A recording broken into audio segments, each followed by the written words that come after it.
horses. You're the one who changed doors." A series of barks pleaded with him to hurry. Caleb jerked open the door. "Well, get your worthless hide in here." Sam backed off, barking all the while. "This ain't no time for games. Get in here." The dog darted off the porch, lost immediately in the swirling blackness. But when Caleb started to close the door, Sam bounded back, his bark demanding now. "All right, I'm coming." Caleb pushed the door shut, but he couldn't silence the wails of the banshee-like wind.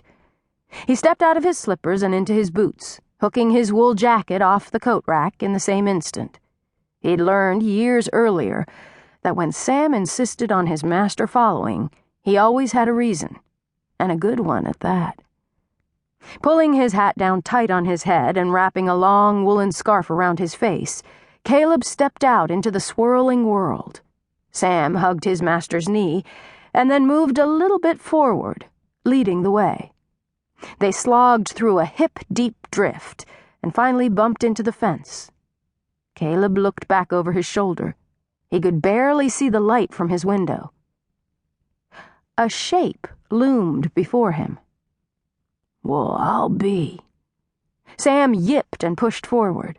A horse waited patiently, head down, nose almost buried in the snow. "Help!" A weak voice moaned from the horse's back. Caleb climbed over the gate and reached up in time to catch the woman as she fell. To his astonishment, a small child, hanging on for dear life, fell with her. "That wind'd do anyone in. Let's get you inside. Can you walk at all?" The woman sagged against him. "Please, take care of my boy." "Now, don't you go frettin', ma'am. I ain't one to leave nobody out in a storm like this, let alone a child." As he talked gently into her ear, he scooped the child under one arm, like he was carrying a sack of wheat, and wrapped the other arm around the woman's waist, half carrying her, too. "You stay there, horse. I'll be back." If he could have figured a way, Caleb would have thrown them both over his shoulders. That would have been much easier as he fought his way through the snowdrifts back toward the light he could barely see. What a night for travelers to be out. Under his breath, he thanked the good Lord for bringing them this far, and for a dog with a nose and ears to beat all. This wasn't the first time Sam had dragged an injured critter home for tending. Even the ox-like sheriff was out of breath by the time they all sagged against his front door. While the woman whimpered once in a while, he wasn't sure she even knew she was off the horse. Afraid to let go of her in case she fell, he finally asked, "Ma'am, can you reach out there and open the door before we all freeze to death?" He tightened his grip on the boy. While he could feel the lad breathing, the poor mite hadn't yet spoken a word. When Caleb tried ushering the woman in ahead of him, she stumbled and nearly fell. She groaned as her cloak billowed out around her. Caleb clamped his arm around her again and half carried her across the room to the rocking chair in front of the cast-iron stove. While she slumped into the chair, he sat the boy down on the rug.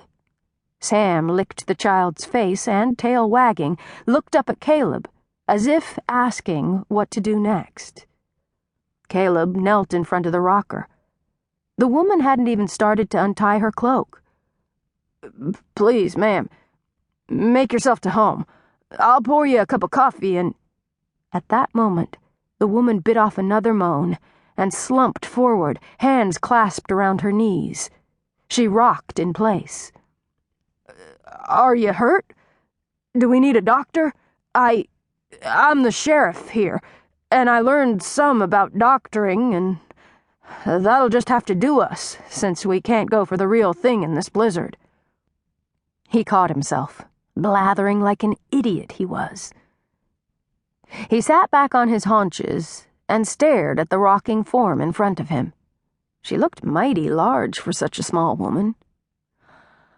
"Caleb Stensrud, you Egypt. She's breeding, that's what."